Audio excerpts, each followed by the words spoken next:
nerves, your heart. It helps prevent neuropathy. It is important in the formation of blood. It is important in the formation of deoxyribonucleic acid. Don't let it bother you. DNA. It is important in the formation of ribonucleic acid, RNA, DNA. You probably have seen those. And yet, we're deficient. 40% of us. And what does that mean? Well, it means that 40% of us are not functioning at a level that they should be functioning at. In the morning, you wake up. Do you feel fatigued? Tired all during the day? You're probably suffering from deficiency of B12. So what is this B12? B12 is cobalamin. That's another name for B12. There are 4 types of cobalamin. The 2 I'm going to tell you about today, one, cyanocobalamin, which is the one you will normally find when you go to the store to purchase your B12. The next one is methylcobalamin. You'll find it if you're looking for it, or if you accidentally see it on the shelf. There's a difference. The cyanocobalamin is made in the laboratory. It's cobalamin with a cyanide molecule attached to it. And when you ingest that, what happens? Your body has to remove the cyanide part because that's toxic, discard it, and replace it with a methyl group, because the most available type of B12 is methylcobalamin. So when you go to the store, you want to look for methylcobalamin. It's readily used in the body. We have a problem, because you might be taking all the vitamin B12 you want, and you're still not absorbing it. How can this be? The problem is, rather the reason is, your stomach produces a substance called the intrinsic factor.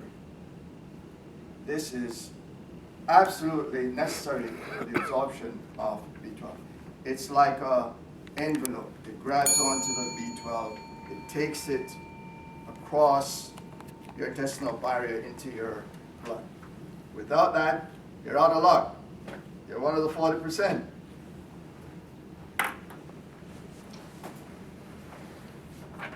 Why do we have a problem absorbing B12? Intrinsic factor. Now, where does this intrinsic factor come from? The same cells that produces hydrochloric acid, parotid cells, they secrete intrinsic factor.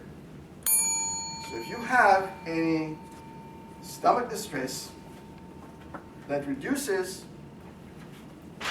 the production of hydrochloric acid in your stomach, you will not produce enough intrinsic factor for the absorption of B12.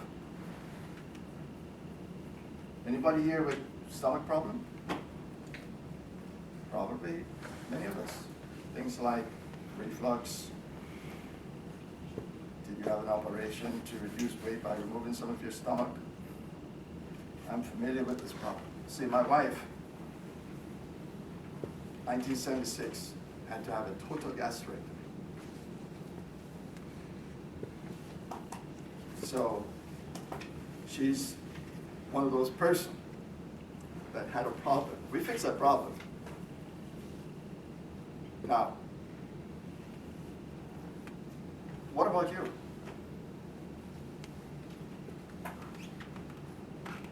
What about you?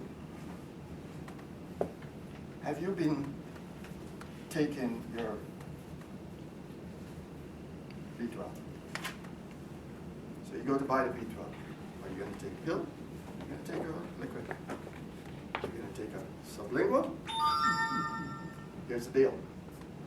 When you go to buy your B12, you want to look for B12 sublingual, because now you're going to bypass any stomach problem that you may have. Sublingual means you're going to drop it under your tongue or put it under your tongue as a tablet, dissolve it under your tongue. It goes right into your bloodstream and gets where it's going. It's important that you know this fact. Now, normally, if you're a meat eater, you would probably get enough B12. You'll think that's the only source of B12. Not that animals make it, because they don't. We don't make it either.